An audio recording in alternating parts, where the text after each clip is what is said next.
Highway कई kilometre तक फैला हुआ, एकदम सुनसान, एकदम ठंडा। बारिश अभी अभी थमी थी, पर सड़क पर अब भी पानी की चमक ऐसे तैर रही थी मानो कोई काली नदी बह रही हो। ईशा की कार के हेडलाइट्स इस अथाह अंधेरे को चीरते हुए आगे बढ़ रही थी। इंजन की गुनगुनाहट के अलावा कुछ भी नहीं, न कोई दूसरी गाड़ी, न कोई आवाज, न कोई हलचल, बस सन्नाटा। ईशा ने अपने हाथों की पकड़ स्टीयरिंग पर थोड़ी और कस ली। उफ, ये रास्ता खत्म क्यों नहीं होता? लेकिन जैसे ही उसने ये कहा, उसने दूर, बहुत दूर एक धुंधली सी रोशनी देखी।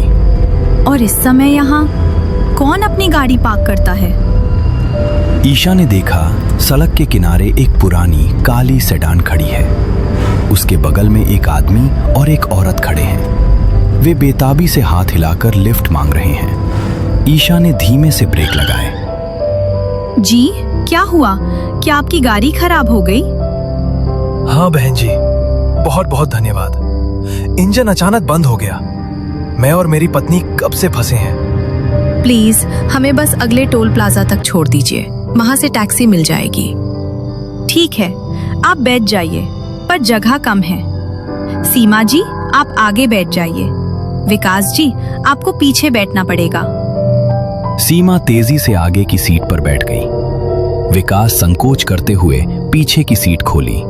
शुक्रिया। कुछ देर तक सब शांत रहा, कोई कुछ नहीं बोला। फिर ईशा ने खामोशी तोड़ते हुए कहा, आप कहाँ से आ रहे हैं इतनी रात को यहाँ? हम शहर से थोड़ा बाहर एक रिश्तेदार के यहाँ से आ रहे थे। हमें कल सुबह तक पहुँचना था। अच्छा, मुझे लगा आप नए शादीशुदा जोड़े हैं। सीमा जी, आपके हाथ में ये क्या है? इतनी रात को दस्ताने? ओह, ये मेरे एलर्जी के लिए है। धूल से मेरी त्वचा खराब हो जाती है। हाँ, इससे बहुत दिक्कत होती है। वैसे बहन जी, आप भी इतनी रात को अकेली? हाँ, मुझे जरूरी काम था।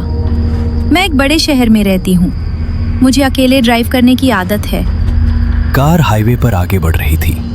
बाहर की अंधेरी सड़कों पर बारिश की बूंदें अब हवा के साथ उड़कर विंडशील्ड पर टकरा रही थी, जैसे कोई लगातार दरवाजा खटखटा रहा हो। अंदर एक अजीब सी चुप्पी घिरी हुई थी। सीमा बार बार रियर व्यू मिरर में झांक रही थी, जैसे कुछ देख रही हो या कुछ छिपा रही हो। ईशा ने एक नजर सीमा के दस्तानों पर डाली। वे चमड़े के नहीं थे, कुछ एक्सपेरिमेंटल सा मटेरियल, जैसे अस्पतालों में इस्तेमाल होता है, और उन पर छोटे छोटे हल्के भूरे दाग थे, सूखे हुए जैसे खून।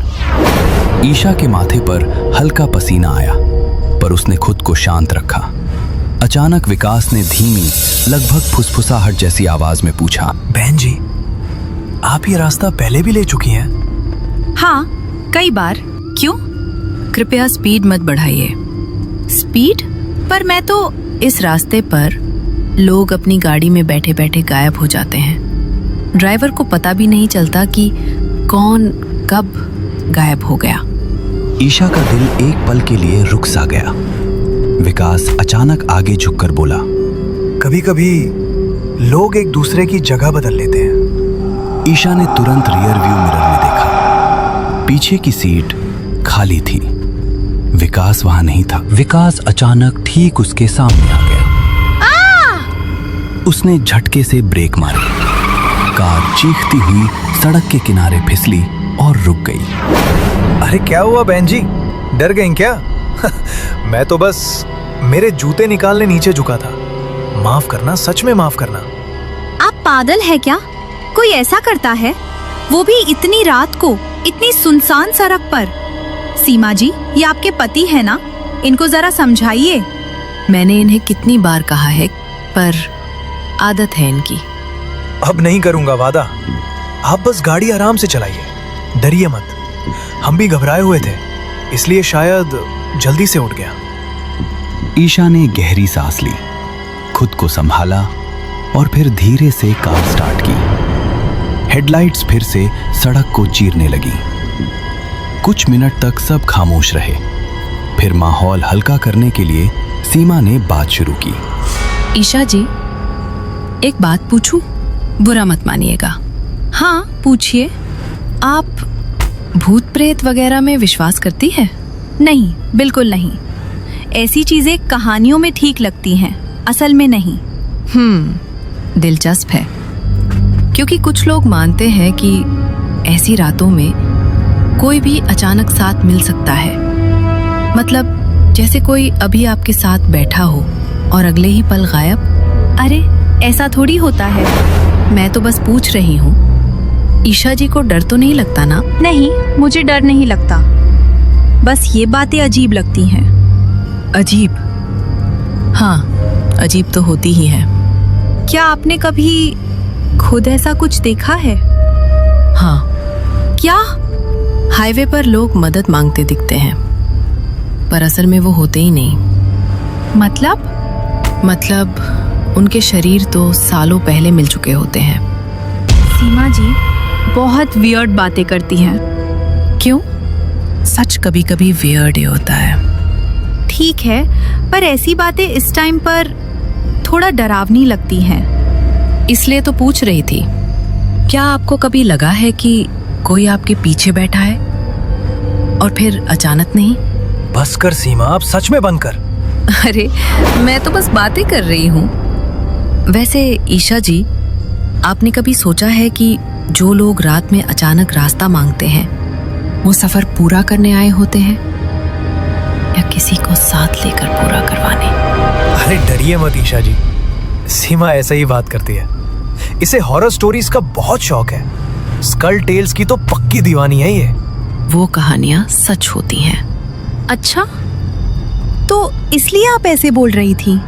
कुछ बातें मानने से पहले हो जाती हैं। मतलब कुछ जगहों पर आवाजें पहले आती हैं और वजह बाद में मिलती है। छोड़ो चलिए आपसे एक किस्सा शेयर करता हूँ। हम एक बार ट्रिप पर गए थे। जीपीएस ने शॉर्टकट दिखाया और हम दोनों निकल लिए। अजीब बात ये कि जैसे ही हम उस जंगल वाले शॉर्टकट में घुसे, वहां चिल्लाने की आवाज। रुको! वो कार की खिड़की के बिल्कुल पास से आई थी। हुआ ये कि हम शॉर्टकट से जा रहे थे कि अचानक सड़क दो तरफ बांट गई। मैंने दाएं वाला लिया क्योंकि जीपीएस भी वही दिखा रहा था और जीपीएस का सिग्नल उसी पल गायब हो गया। पर इतना परेशान होने वाली बात नहीं थी, क्योंकि सिग्नल जाने के बाद भी जीपीएस की स्क्रीन पर एक बिंदु चल रहा था, जैसे कोई और भी हमारे साथ चल रहा हो। लेकिन वो बिंदु सिर्फ चल ही नहीं रहा था, कभी कभी रुक भी जाता था, जैसे देख रहा हो कि हम कहां जा रहे हैं। सफेद साया, जैसे कोई धुंध धुंध पैरों पर खड़ी। आपने साया देखा था? हाँ, बिल्कुल रास्ते के बीच में। वो तभी गायब हुआ जब हमने लाइट हाई बीम पर की। बस, अब और डराने वाली बातें नहीं। प्लीज आप दोनों चुप रहिए। मैं म्यूजिक चलाती हूँ और अब कोई कुछ नहीं बोलेगा। ईशा ने हल्की आवाज में संगीत चालू किया।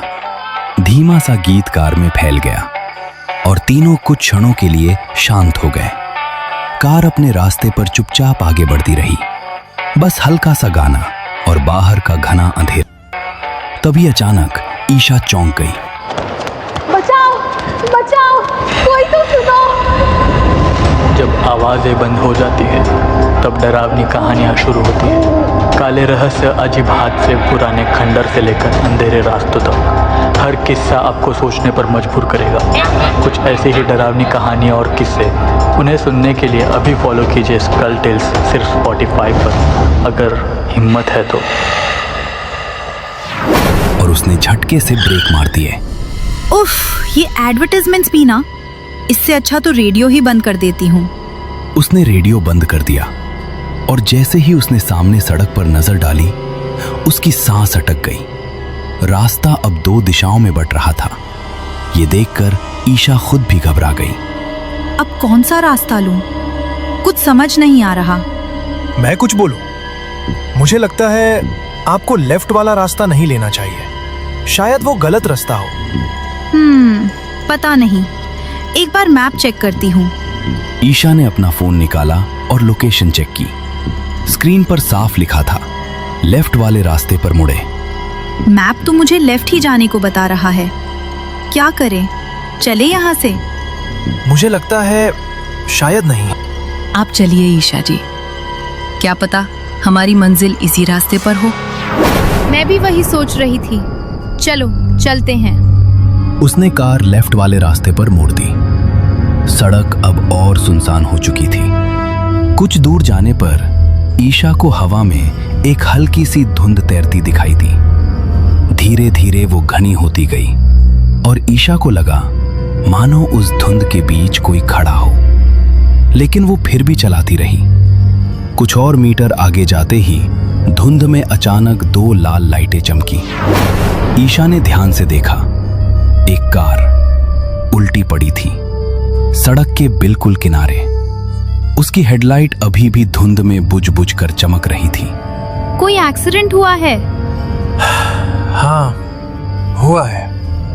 ईशा ने गाड़ी रोकी। धुंध हल्की हल्की हट रही थी। उल्टी कार अब साफ दिखाई दे रही थी। और फिर ईशा की सांस अटक गई। उस कार के पास सड़क पर कीचड़ और खून के बीच एक लड़की का शरीर पड़ा था, बिल्कुल स्थिर, बिल्कुल शांत, चेहरा धुंध में आधा छिपा हुआ। ईशा का दिल दहल उठा। ईशा धीरे धीरे कार से बाहर निकली।